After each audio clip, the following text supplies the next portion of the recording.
Hi అండి, welcome to Raji home style. నేను మీ రాజేశ్వరి అండి. ఈరోజు రాజీ హోమ్ స్టైల్లో ఎండు నెత్తళ్ళు వంకాయ కాంబినేషన్తో కూరని ఏ విధంగా చేసుకోవాలో సింపుల్గా ఈరోజు ఈ వీడియోలో చూసేద్దాము. ఈ చేపల్ని చాలా వరకు అందరూ ఎండు నెత్తళ్ళు అని అంటూ ఉంటారండి. మా రాయలసీమ సైడ్ అయితే చిన్న చేపలు అని పిలుచుకుంటూ ఉంటామన్నమాట. మా రాయలసీమ స్టైల్లో చిన్న చేపల వంకాయ కాంబినేషన్తో పులుసు కూరని ఏ విధంగా చేసుకోవాలో చూసేద్దామండి. నేనైతే ఇక్కడ ఎర్ర వంకాయలు తీసుకున్నాను. అలాగే 4 పచ్చిమిర్చి, 100 గ్రాములమైన ఎండు నెత్తళ్ళు తీసుకున్నానండి. చిన్న చేపల్ని తీసుకున్నాను. 4 టమాటాలు, కొద్దిగా కొత్తిమీరని. ఇవి మెయిన్గా ఉండవలసినవండి. ముందుగా చిన్న చేపలకి తలకాయల్ని ఈ విధంగా ఒలిచేసుకోవాలండి. తలకాయల్ని సైడ్ తీసేయాలన్నమాట, పక్కకు తీసుకోవాలి. అలాగే వండుకున్నామంటే కూర అనేది కాస్త చేదు వస్తుంది. చేప కూడా తింటున్నప్పుడు ఆ తలకాయల వల్ల చేదుగా ఉంటుందండి. సో ఇలా తలకాయల్ని పక్కకు తీసేసుకోవాలి. ఈ తలకాయలను కూడా పడేయకుండా వేయించి పొడి చేసి పెట్టుకోవచ్చు అండి. కారపొడిలాగా దంచుకోవచ్చు. ఆ రెసిపీ ఎలాగో నేను మునుపటి వీడియోలలో చేశాను.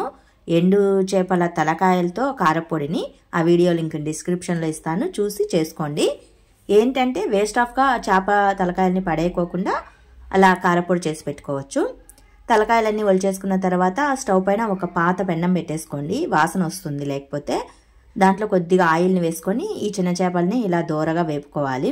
లైట్గా వేయించుకోండి ఆయిల్లోనే. స్మెల్ అయితే ఘోరంగా వస్తుందండి. ఇల్లంతా పాడు స్మెల్లే వస్తుంది. కాకపోతే తినేటప్పుడు మనకు బాగుంటుంది కదా, సో కొద్దిగా స్మెల్ భరించాలి. చిన్న చేపల్ని మంచిగా వేపుకున్న తర్వాత కాసేపు పక్కన పెట్టేసి వంకాయల్ని, టమాటాలని ఇలా కట్ చేసి పెట్టుకోవాలండి. వంకాయల్ని కట్ చేసినాక వాటర్లో వేసుకోండి, లేకపోతే నర్సులు ఎక్కుతాయి. స్టవ్ పైన ఇంకొక పెన్నం పెట్టేసి అందులో ఒక 3-4 టేబుల్ స్పూన్ల వరకు ఆయిల్ని వేసుకోండి. ఇందులోనే కొన్ని కరివేపాకు రెమ్మ ఆకుల్ని, అలాగే పచ్చిమిర్చి చీలికల్ని, కట్ చేసిన ఉల్లి ముక్కల్ని, టమాటా ముక్కల్ని వేసుకోండి. ఉల్లిపాయ ముక్కల్ని కాసిన్నింటిని ఎక్కువగానే వేసుకోండి. పోపుకు వేసుకునేమైనా కాకుండా ఇంకొక గడ్డ ఎక్కువగా వేసేసుకోండి కట్ చేసి. ఇందులోనే 1 టేబుల్ స్పూన్ వరకు అల్లం వెల్లుల్లి పేస్ట్ని కూడా వేసేసుకోండి. ఆయిల్లోనే దోరగా వేగిపోతుంది, పచ్చివాసన రాకుండా ఉంటుంది. ఇందులోనే కట్ చేసి పెట్టి ఉంచుకున్న వంకాయ ముక్కల్ని, కొద్దిగా చింతపండుని వేసుకోండి. లైట్గా వేసుకోవాలి చింతపండుని, ఎక్కువగా వేసుకోవద్దు. పులుపు అనేది బ్యాలెన్సింగ్గా ఉండాలి, సో లైట్గా వేసుకోండి.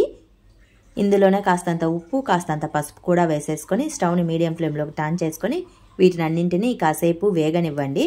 మీడియం ఫ్లేమ్లో చక్కగా మెత్తగా వేగిపోతాయి అన్నమాట. కొద్దిసేపు అలా మూత పెట్టేసి వదిలేసేయండి. మధ్య మధ్యలో 1-2 సార్లు కలియదిప్పుకుంటూ ఉండండి, మాడిపోనివ్వకుండా చూసుకుంటూ మగ్గించుకోవాలి.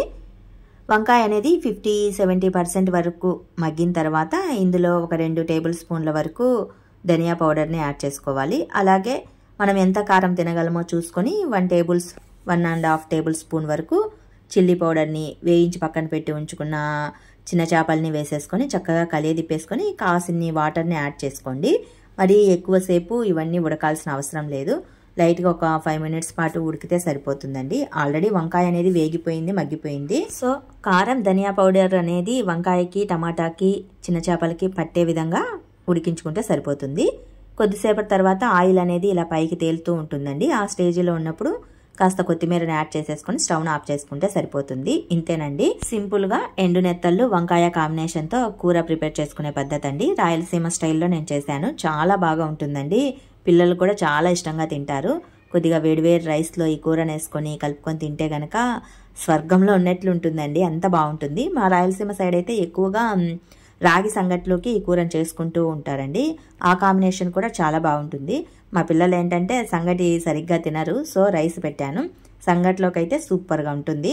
మరి మీకు ఈ వీడియో నచ్చితే మరికొన్ని ఇలాంటి రెసిపీస్ కోసం వెంటనే మా ఛానల్ని అయితే సబ్స్క్రైబ్ చేసుకోండి. Thanks for watching this video.